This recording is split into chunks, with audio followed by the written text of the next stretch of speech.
కష్టపడి పిఎన్ఎంలో పోరాడి ట్రాక్ మెయింటెనెన్స్కి ఈ విధమైన పక్కా బిల్డింగ్స్ని 2 సాధించుకున్నాము. ఒకటి ఊజువేడ్ స్టేషన్లోను, ఇంకోటి ఏలూరు స్టేషన్లోను. ఎక్కడా కూడా ఈ విధంగా లేవు. షెడ్స్ ఇచ్చేవారు. మేము కష్టపడి పక్కా బిల్డింగ్స్ అనేది సాధించుకున్నాము. అంతేకాకుండా ఈ టైప్ పక్కా బిల్డింగ్స్ని మొత్తం మా సెక్షన్లో ఉన్న అన్ని స్టేషన్స్లోనూ చేయవలసిందిగా కోరుతున్నాము.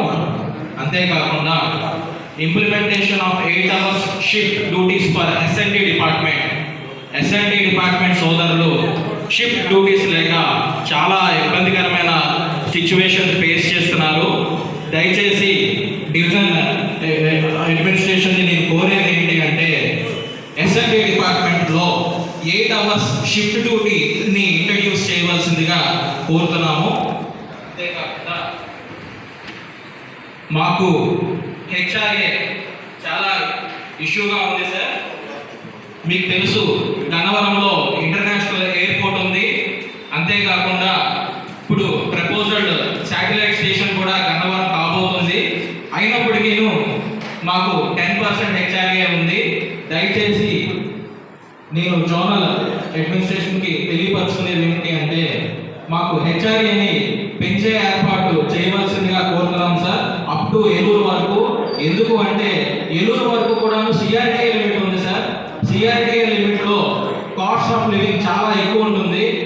దయచేసి ఇది మీ దృష్టికి తీసుకొస్తున్నాను సార్. తర్వాతను night patrol man sheds for track maintenance ఇవన్నీ కూడాను ట్రాక్ లెవెల్కి కన్నా కింద ఉండటం వలన స్నేక్స్ అవి వాళ్ళు రెస్ట్ తీసుకునే టైంలో ఇబ్బందికరంగా ఉంది సార్.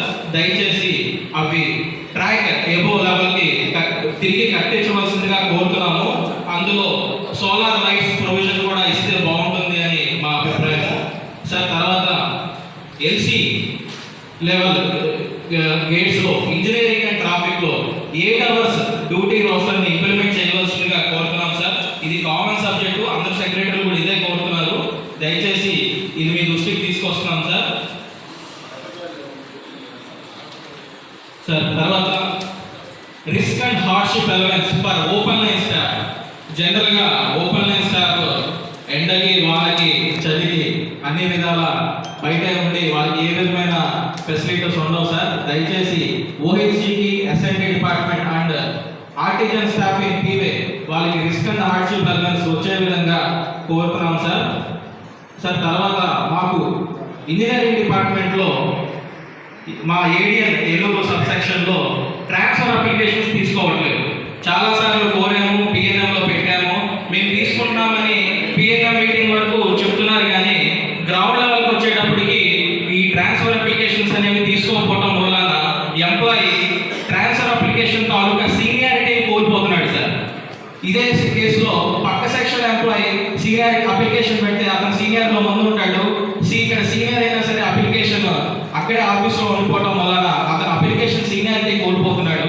దయచేసి అప్లికేషన్స్ అన్నింటినీ తీసుకొని ప్రాసెస్ చేయవలసిందిగా కోరుతున్నాం సార్. అంతేకాకుండా మా ఇంజనీరింగ్ యూనిట్స్లోను అండ్ స్టేషన్స్లోను వాటర్ ప్యూరిఫైర్స్ లేవు సార్. మాదంతా సాల్ట్ వాటర్ ఏరియా, వాటర్ అనేది బాగోదు. దయచేసి వాటర్ ప్యూరిఫైర్స్ ఇప్పించవలసిందిగా కోరుతున్నాం సార్.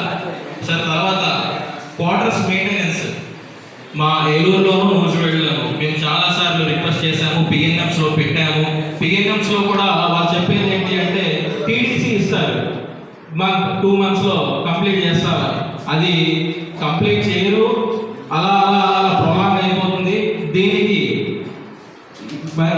డివిజన్ అడ్మినిస్ట్రేషన్ కోరేది ఏంటి అంటే ఒక సిస్టమేటిక్ వేలో ఒక రిప్రజెంటేషన్ ఇచ్చి కంప్లీట్గా క్వార్టర్స్ యొక్క ప్రాబ్లమ్స్ అన్ని షార్ట్ అవుట్ చేసే విధంగా ఏదైనా ఒక ఇచ్చేస్తారని కోరుతున్నాం సార్. తర్వాత క్వార్టర్స్ కేర్ కమిటీ మీటింగ్లు ఎక్కడా కూడా జరగట్లేదు.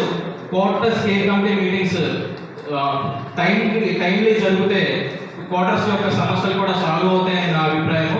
ఇది కూడా మీ దృష్టికి తీసుకొస్తాం సార్. అంతేకాకుండా ఎస్ఎన్డి డిపార్ట్మెంట్లో ఎల్డీసీకి helper to technician MPC qualification అడిగారు. బయట ఓపెన్ లైన్లో ఏమో ఎనీ ఫిజిక్స్ ఉంటే సరిపోతుంది అని అడుగుతున్నారు. ఇక్కడ కూడా అదే విధంగా ఎనీ ఫిజిక్స్ బైపీసీ వాడైనా సరే ఎంపీసీ క్యాండిడేట్ అయినా సరే ఎలిజిబిలిటీ ఇచ్చే విధంగా ఉంటే బాగుంటుంది అని ఎస్ఎన్డి డిపార్ట్మెంట్కి సంబంధించిన సోదరులు చాలా మంది రిక్వెస్ట్ చేస్తున్నారు. దయచేసి ఇది మీ దృష్టికి తీసుకొస్తున్నాను సార్. తర్వాత సార్ మాకు travel allowance TA Nuzvid section అనేది నూజివేడు టు విజయవాడ వరకు ఒక long section sir. TA ceiling అనేది తీపిచ్చేస్తే బాగుంటుందని ఎంప్లాయీస్ యొక్క డిమాండ్ సార్. అంటే జనరల్గా 15 days టీఏ సీలింగ్ ఉంటుంది, మోర్ దెన్ 15 days దాటితే టీఏ ఇవ్వట్లేదు సార్. కాబట్టి ఈ సెక్షన్కి ఎక్సెప్షన్ ఎందుకు అంటే సార్, ఇది లాంగ్ సెక్షన్ వచ్చేసి చివరి ఉంటుంది, మిగతా సెక్షన్ అంతా యువతలు ఉంటుంది సార్. మొత్తం 50 kilometers రేడియస్. దయచేసి ceiling for TA in Nuzvid section ని రిమూవ్ చేయవలసిందిగా కోరుతున్నాం సార్. Thank you sir. నాకు ఈ అవకాశం ఇచ్చిన మా పెద్దలందరికీ ధన్యవాదాలు.